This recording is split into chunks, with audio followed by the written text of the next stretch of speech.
of proposing and considering amendment number 670. Mr. President, I make a point of order that the motion to suspend is a dilatory motion under Rule 22. Point of order is not sustained. I appeal the ruling of the chair and request the yeas and nays. Is there a sufficient second? Mr. President, parliamentary inquiry. Parliamentary inquiry. Republican leader.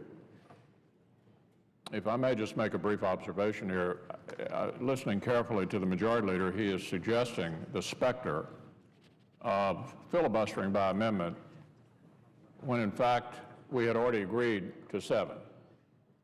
Having agreed to 7, it strikes me as very difficult to argue that we are establishing some precedent for filibustering by amendment, because he and I had agreed to 7. The only place this ran aground, Mr. President, was the majority leader trying to pick all 7 of the minority's amendments.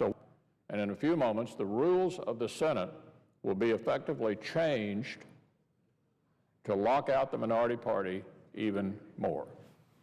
Mr. President, Is there a majority leader? is there a sufficient second to my? Is there a sufficient second?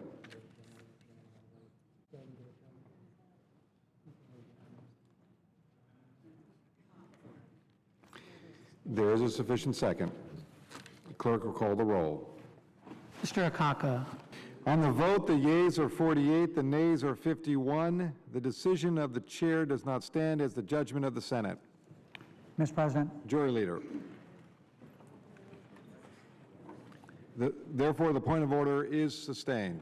Mr. President, I know there's some hurt feelings here, perhaps on both sides, because this hasn't been easy for me either, but let's not dwell on that.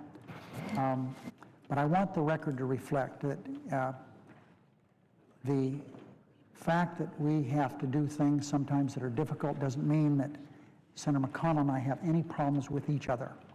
I want to make sure the record is clear in that regard.